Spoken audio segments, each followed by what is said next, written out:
নাছিমে কঁকালটি ঘূৰাই শীৰ্ষক গীতটিৰ পিছতে শুভ মুক্তিৰ পথত দেহাজান।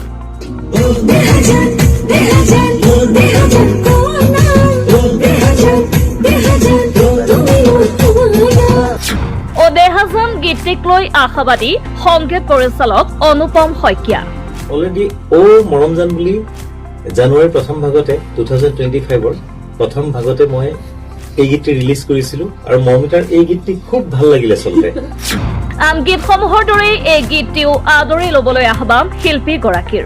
গতিকে যিদৰে আপোনালোকে আঁকোৱালি লৈছে ঠিক তেনেকৈয়ে দেহাজান মৰমিতাৰ কণ্ঠত বৰ সুন্দৰকৈ আহিব। গতিকে বিহুৰ প্ৰাকখনত আপোনালোকে দেহাজান শুনি পেলাই খুব এনজয় কৰিব পাৰিব। গতিকে মই আশা কৰিছো অনুপম শইকীয়া অফিচিয়েল ইউটিউব চেনেলত এই গীতটি উপলব্ধ হ'ব। গতিকে আপোনালোকে সুন্দৰভাৱে আঁকোৱালি ল'ব, আশীষ জনাব।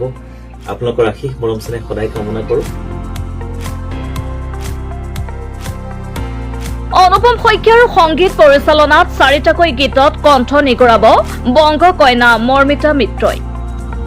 আৰু এপ্ৰিলৰ পূৰ্বে এইসমূহ গীত অসমীয়া ৰাইজক উপহাৰ দিয়াৰ কথা উল্লেখ কৰিছিল অনুপম শইকীয়াই। প্ৰায় 25 বছৰ পূৰ্বে অনুপম শইকীয়াৰ পৰিচালনাত ব্যাপক জনপ্ৰিয় হৈ পৰিছিল বলিউডৰ ফাল্গুনী পাঠকে গোৱা ঢোলটি বজাব ঢুলিয়াই শীৰ্ষক গীতটি। এই গীতটি শেহতীয়াকৈ নৰূপত সজাই বংগ কইনা মৰমিতা মিত্ৰ আৰু অনুপম শইকীয়াৰ কণ্ঠত নাছিমে কঁকালটি ঘূৰাই শীৰ্ষক গীতটি ৰাইজৰ মাজত মুকলি কৰি দিলে।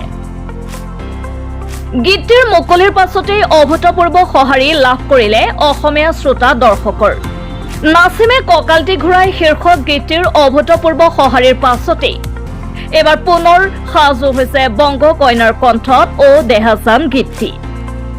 অনুপম শইকীয়াৰ কথা আৰু তৰুণ তন্ময়ৰ সুৰেৰে মৰমিতা মিত্ৰৰ কণ্ঠত বিহুৰ পূৰ্বে মুক্তি লাভ কৰিব দেহাজান গীতটি।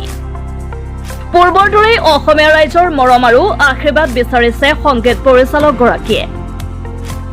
মৰমজানৰ ফিমেল ভাৰ্চন দেহাজান এতিয়া শুভ মুক্তিৰ পথত। গীতটিক লৈ আশাবাদী সংগীত পৰিচালকগৰাকীৰ লগতে বংগ কইনা মৰমিতা মিত্ৰ।